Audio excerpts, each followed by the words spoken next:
Hello and welcome to Close Calls on the 42.ie, brought to you in association with Eirsport. My own name is Gavan Casey. You know the scale at this stage. Every week, every Friday, we look ahead to the biggest sporting event of the weekend and we dial up the hottest pundits in the game to help us through it.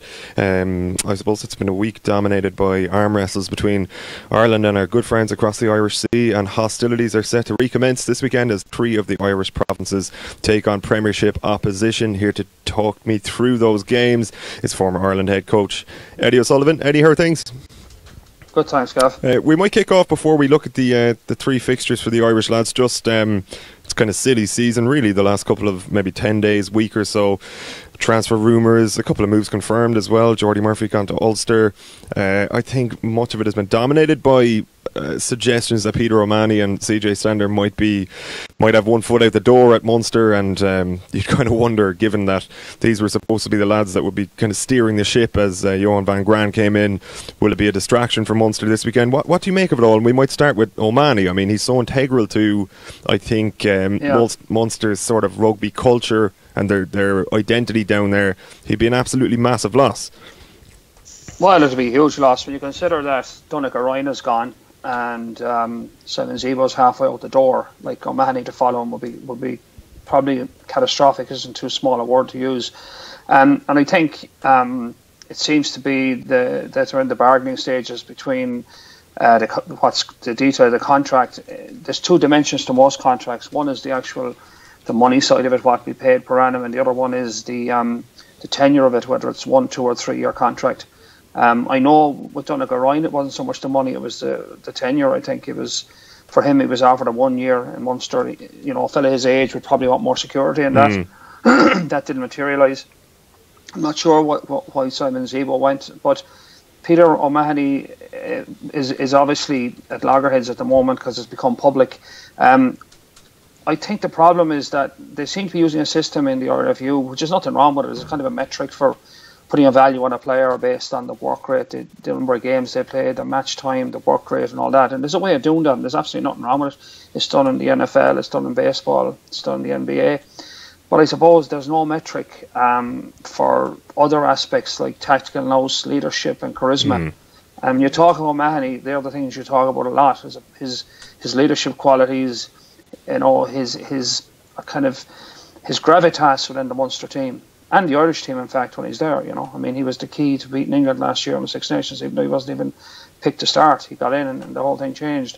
So I think you can't put a metric on those things, and for that reason, that's why he's so important to Munster. In the context of Ireland, I suppose there's so many good back rows around, and the fact that he wasn't even in the shake-up at the end of last year, Six Nations, you know, he probably is in the food chain somewhere in the Irish back row, but the RFU might not see him as critical going forward in terms of laying out a lot of money and or tenure to him, whereas Munster see him as vital for obvious reasons, and that is the conundrum at the moment. Can Munster get the RFU to see the value of O'Mahony in the way they see him? And one would hope that there's a bit of a dance involved here with all these negotiations, and eventually it comes to a conclusion and he says, I think the guy wants to stay, everybody wants him to stay, and you'd be hopeful that it get done. But if he were to go, I think it would be catastrophic is a good word. And then CJ Stander would be another huge loss. He's a guy who Munster need as well, but he seems to be further up the pecking order in Ireland. So maybe that's not as dangerous as it seems. But although the money in France is huge, Montpellier have a bottomless pit there, and they're well able to spend it. So maybe it's just down to that in the end of the day. But those two players, would be disastrous for Munster. Absolutely. Like, I know for a fact that Peter O'Mahony, this isn't the first time obviously he's had offers from abroad. Like, it is the first time he's gone public with it, and therefore you maybe hope, I suppose, that it is a dance, as you mentioned. Like, say, going back, it would have been 2-3 years ago, I think Toulouse offered to double his salary on 2 occasions, and he stayed on the basis that he wanted to captain Munster, whereas this time, like, what I heard about that was that he felt shafted by the IRFU offer, but kind of swallowed his pride because of, I suppose, his pride for his province. This time, maybe, you know, you're talking about a short career. He's got a kid now. Things are a little bit different. Money is obviously important. Stander, yeah, as you mentioned, he seems to be slightly more integral to the Irish setup, as you say, higher up the pecking order. And it also seems to be one where It does, yeah. He's probably not. It's probably not as big of a risk of him departing. Like, I suppose there's been less talk of it, and there's interest from Montpellier, whereas there are definitely concrete offers for O'Mahony that he's obviously going to consider.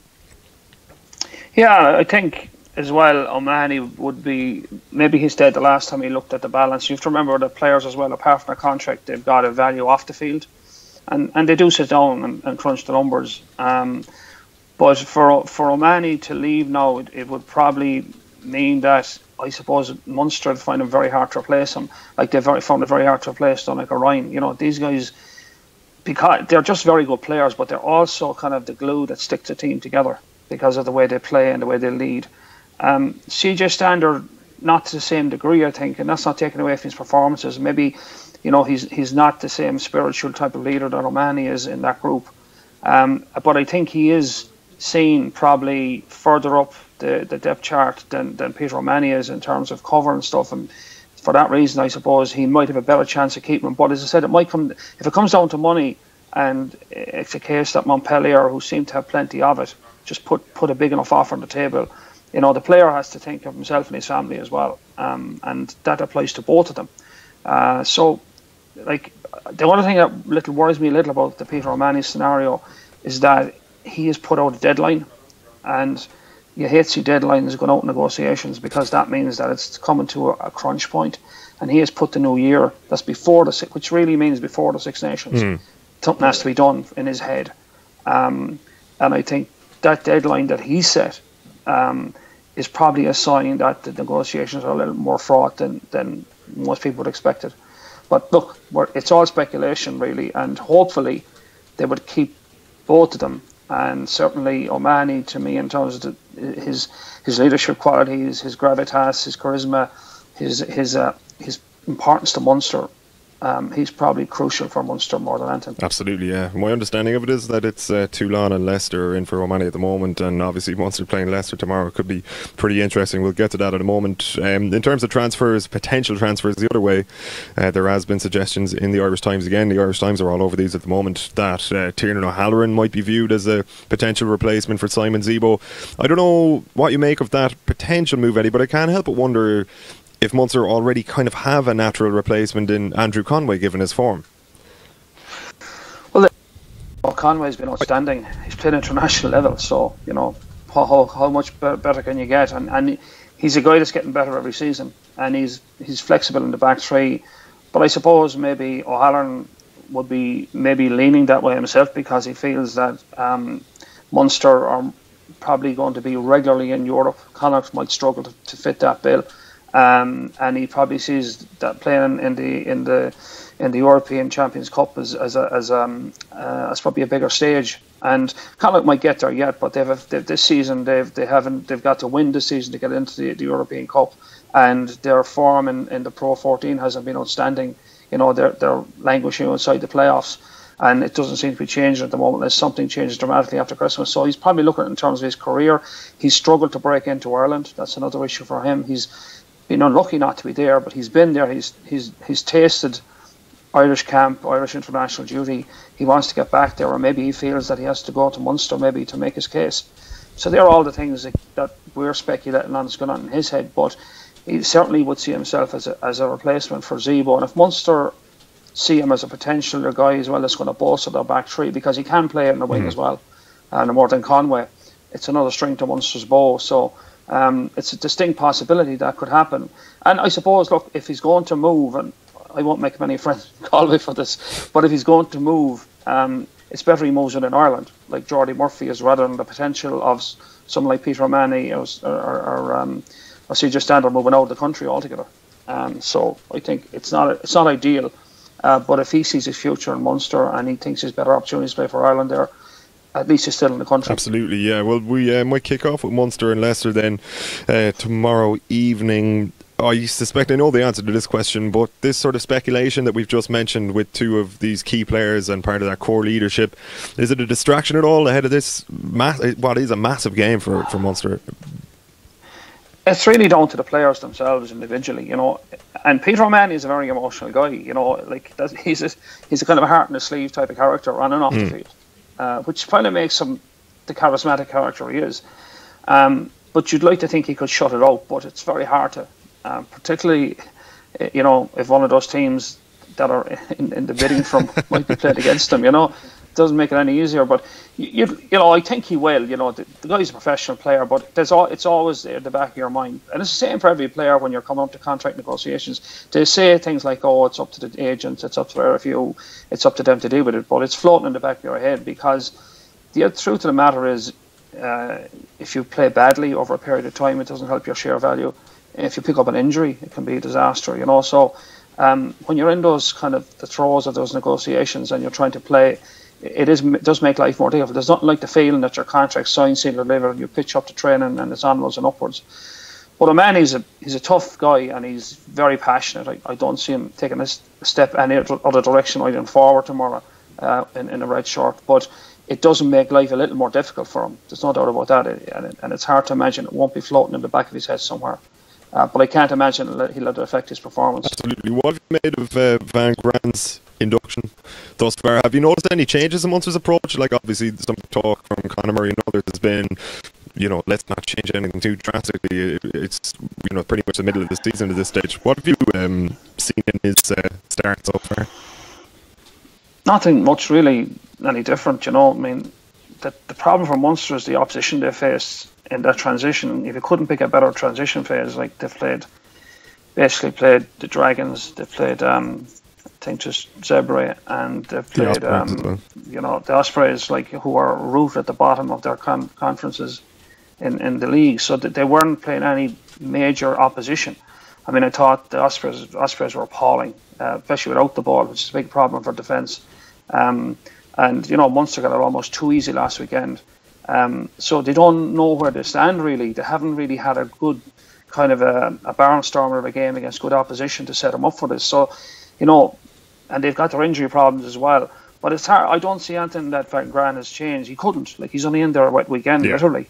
So the only thing I would say, the talk of keeping things the same is a little bit of a concern, because we know Munster have to evolve. And last year they got a long way down the track playing their old style attritional game, and they were very good at it until they got to play Saracens and Kilnettley, and then the wheels came off at the business end of the season. And we all talked about, this is Erasmus' first season, give him a chance to bed in, get his set out his stall, but he had to move things on this year. And you'd like to think that Van Graan is going to move things on this year. Now, it's hard to ask him to do it yet, but that's the next step for them. Can they evolve into a more expansive team? Because we know with the players they have, that they're not going to break down the door at the end of the season, the playoffs, if they go back to type. We know that, but that's the big thing to look for now. I don't think he'll get anything done in the meantime, but when they're talking about not changing things, you just wonder, is it more the same? And I don't think if Munster want to progress, it can be more of the same for them. They've got to expand their game, and that would have been the plan, I expect, with Erasmus had he been around, but he's not now. So you'd like to think himself and Van Graan know each other very well. They've talked extensively. He would have told Van Graan the plan he had in mind, the best way to go about it in his view, and Van Graan would be taking that philosophy forward. He may do it slightly differently, but that's not the point. The point is that Munster must evolve. Absolutely, yeah. I mean, I suppose whatever about changing approach so far, as you mentioned, he hasn't had a chance. He hasn't been shy in making changes to the team. 3 European debutants tomorrow, or at least 2 European debutants. I think young Arnold played for Ulster in a European game maybe early last year. But a big opportunity for the likes of Wootton. We've seen what Clota is about now. He's a bit of a tank. How do you reckon they're going to get on? Yeah. I think the 2 packs will slug it out. It'll be tough up front, but I wouldn't be hard to separate the 2 packs. I think it comes down to the halfbacks, and I think for that Murray's going to be the key. Murray and Ben Youngs, that's going to be a great old scrap, And Keighley holds his form. He's playing really well. It's probably his best rugby at the moment for Munster he's played. He's up against George Ford, who's a very able operator. Again, Ford's form can come and go. But I think it comes to the halfbacks. If the halfback battle is won by Munster, they win the game, because whoever wins the halfback battle is going to control the field position and possibly possession. And if Munster get in the right parts of the field for long enough and often enough, I think they should be able to get it done. But I can't imagine there being much in it. I know that if you look at Leicester, they're in transition as well a little bit. That they have a new coach there as well, who won't be any stranger to Thomond Park, having coached Leinster. But I think, having said that, I think it really still comes back to the halfbacks at the end of the day. Well, we'll move on then. So to the Ulster men, it's kind of an opportunity for Ulster to get back into the mix in this group. I think against Harlequins, I know they're away, and traditionally it's going to be a tricky tie. But Quins not in the best of form. Obviously, they had a big enough win against Sarries last time out, but they had 2 heavy defeats before that, and they're already kind of out of the pool as well, which I think is important. Yeah, this is a funny one to call because both teams are vulnerable at the moment. Like Harlequins haven't been firing on all cylinders. They did a smash and grab last weekend against Saracens. That'll give them a bit of a boost coming into training this week. But Ulster are struggling as well. They're again, it's the old story. Ulster's lack of consistency. They've struggled against weaker teams. They should be imposing themselves. Like it's the dogs in the street in Belfast are talking about Ulster's inability to put kind of performances back to back, and they have a very good team, and it comes down to like if they get in the front foot against Harlequins, albeit away from home, and they've Lefana, who's a really good distributor, but they need to get the ball in the hands of Stockdale, Piatow, and I suppose McCluskey. Really, they've been the guys that have been tearing it up for them, but the worry for Ulster is that their confidence is rattled when things go well. It's great, but if they hit a wobble at all, they tend to go into themselves. And away from home, I just don't know what to expect from them. They could easily go out and win the game on the weekend and win it comfortably if they hit the straps, but they have been failing to do that. They have the horses for it, but they have been failing to do it. And you just don't know what to expect from them. And I think Harlequins are vulnerable, so you'd like to think they will get it done. But I've given up predicting what Ulster will do. It's very difficult. They must have the most patient fans in the world because they have promised so much and delivered so little, and it's been ongoing for seasons now, and this season has been no different than the last 2 or 3.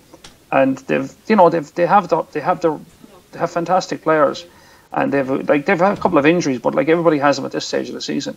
But they definitely need to find a way to get Piatow, Stockdale, and Gilroy's back now is another great striker. Tommy Bowe. I think look at the selection in the back line. Les Kiss is rolling the dice here and gone for a run and gun game because Piatow, Gilroy, Bowe, McCluskey, Stockdale are all line breakers really, and Leila Fana was a distributor, and Cooney's been incredibly solid for him. It's been a really smart kind of there's another guy who's moved from one province to another. Cooney's move to Ulster has been huge, and we see Jordy Murphy following him this week. But having said that, in terms of the context of the game, I think if Ulster play well, they'll win, and if they don't play well, they'll probably lose. It's kind of a stupid analogy, but it's down to Ulster's delivery, and I don't know if they will or not. How important do you reckon is Rory Best's absence going to be? Obviously, Ian Henderson deputising as captain. And you're mentioning his ball carriers. Henderson would be one of them for sure. I think he's this sort of penchant for having 3 phenomenal games in a row and then having one very quiet game. I thought, say, for example, against Argentina, he was maybe our weakest forward in terms of his contribution, and it's not something you'd say about him often, but he needs to obviously stand up as a proper leader again tomorrow. Or Sunday, sorry. He will, yeah, he will, and Rory Best is a loss on the leadership front because Rob Herring's been playing well. He's a very good hooker, but Rory brings that kind of leadership quality that they do need at the moment. They need somebody to kind of tie them together as a group and keep all their noses pointing in the same direction. When they will, in every game, there's moments when things can go wrong or they go wrong, and you've got to get everybody pointing in the same direction. And Ulster will need that in spades on Sunday, because they have been at time they've been all season. They've been struggling to kind of find a kind of cohesive pattern to their game. And you're right, Henderson now will probably step into that role in terms of trying to get everybody together. And as captain, it's a big ask from him because he's not that experienced, really. I mean, he's kind of we think he is because he's played so much, but he's young enough. But at the same time, he would have a lot of gravitas. He's playing out of position now because remember his position now is lock, even though he's played back row. His position is lock, but you'd like to think that with his experience and his ability, he should be able to get people going in the same direction. But I hopefully doesn't fall on his shoulders alone. It takes more than one guy. I mean, Tommy Bowe is very experienced as well. He's a guy who's as much experience as you'd want. He needs going to play a part in that as well. But Henderson has a lot of pressure on him. But yeah, it'll be interesting to see how he goes. You know, I think he was quite enough at times in the autumn, but we know his capacity to step up, and going down from test level to European level, he should be able to make an impact, and it would be very important he does. Absolutely. Well, rounding off the weekend, Leinster visit Exeter. Exeter back on top of the Premiership table. How good are they, Eddie, do you reckon? Obviously, the last couple of years has been this resounding success for them. You speak very highly of their coach, Rob Baxter, who you compared with Bill Belichick, I think, on off the ball during the week. But I wonder, like, is he almost a sort of a Billy Bean figure in that? Like, a lot of the players, the Exeter players, say for example Gareth Steenson at 10, this was an outcast from Ulster. He was released 11 years ago, and he's working magic there, you know. Like, it seems to be almost like a Moneyball thing they have going. But how good are they? No, they are very good. It's not a Moneyball thing, actually. It's Baxter's kind of footprint on the team, and the sense that Baxter is you know, a bit like Leo Cullen. Like Leo's a Leinster man, you know, dyed in the wool. He played for Leinster, captain Leinster. Baxter did the same with Exeter. Like, he's dyed in the wool. Yeah, he played for them for 10, 12 years, I think, didn't he? Yeah, well, he played, I think, 14 years, and he was captain for 10 of them. Yeah. So that's pretty much locked in syndrome as a player, you know. And for that, but his style of rugby it's all about culture for Baxter. What I can tell, I've only spoken to him once on the phone about something completely different. But if you look at his whole body language, the way he talks, he's very understated. You know, he doesn't exaggerate. You can imagine playing for him that you would have to go to war every week, 110% for him to get into that team. And if you look at the teams he picks teams, or he picks players that aren't really that high profile. He's got a sprinkling of guys who are high profile. But I would guarantee you, most people would struggle to name more than 5 of the Exeter starting 15 on the weekend. You just wouldn't know them. But they are incredibly tough, rugged, hard-working team that no frills. They play a very attritional game. That's the way Baxter calls. That's his style of rugby. Nothing wrong with it when you do it well. And it's got him to the top of the Aviva Premiership. This is work in progress for Exeter, because the owner, again, has backed Baxter the whole way. And they're probably one of the most successful clubs in England based on finances alone. They don't lose money. They don't spend recklessly on high-profile players. If you come in, no matter who you are, everybody toes the same line. And they play like that. So they're a very hard team to beat because they're so tight as a unit. They're so tight as a group. And that Baxter defines that. So for Leinster, who have buckets of talent, Leinster have, I think, 19 internationals on deck on the weekend out of 23. It's not bad way to pick a team when you've got 19 internationals. And they have the talent, they have the ability, they have the experience. But they'll have to play out their socks, I think, to get out of Sandy Park with a win. And they might need a win. You know, you get out of Sandy Park with a losing bonus point, and then focus on getting a result next week in Dublin. That could be the difference. Because to be fair to Leinster, like, they've got the raw end of the deal here in terms of pools. You know, they've got a shockingly difficult pool. It is the pool of death, I think. They've made the best possible start, of course, you know, 10 points. They have a core, and that's why that's in their favour. I think they'll be going to Exeter and saying, look, let's go and try and win here. You never go into a game not trying to win. But if we get a bonus point out of it, it'll be a pretty good innings on Sunday. And it'll be about overcoming Exeter, their spirit, their aggression, the way they play.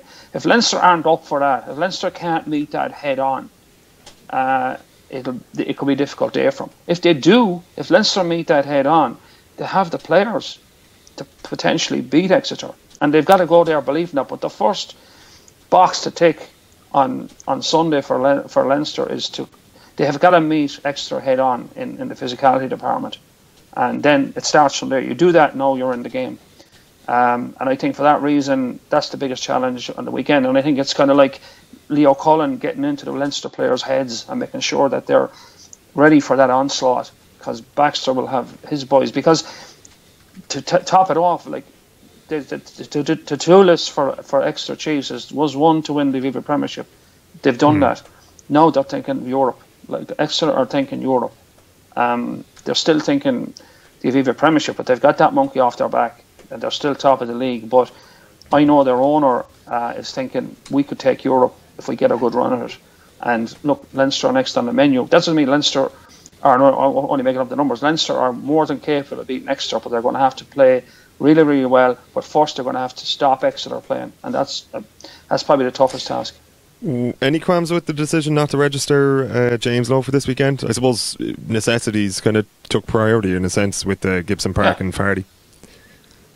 Oh yeah, absolutely. It was just the numbers. They had to cover themselves as scrum half, and they covered themselves in the back five. So he was the one that lost out.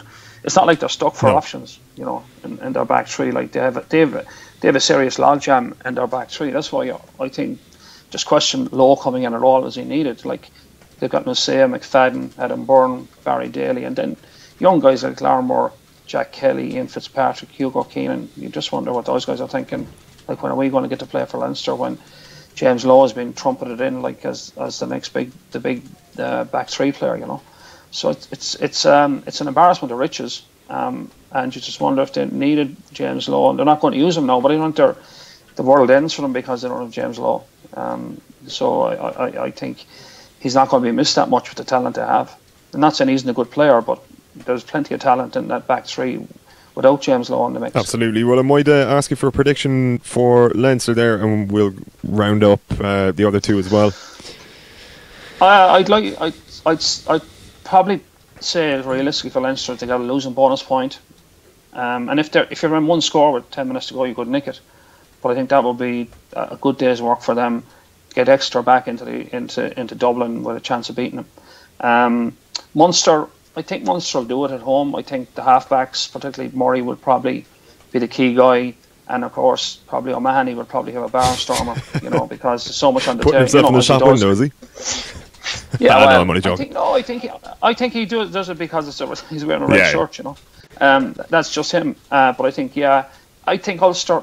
You don't need to make a call on that one. You've already. No, I don't know. I mean, I think they're more than capable of it, but will they? I think the thing worries me is they're so they look so mentally fragile at the moment as a team, that if things go wrong, they might not get out the other side of it. If things go well, they could kick on, you know. And they need a game where things go well for 80 minutes. Yeah. So in other words, they are very much still Ulster. Eddie, thanks a million for joining us, and we'll speak to you soon. Enjoy the games over the weekend. Thanks to you guys at home for watching as well. A reminder that our book Behind the Lines is available to order now online, and is also available in all good bookstores. Thanks a million for those of you who came to our quiz at Coppers at Wednesday. I'm still recovering a little bit, but enjoy your weekend. Enjoy all the games. Thanks again to Eirsport, and we'll chat to you this time next week. All the best.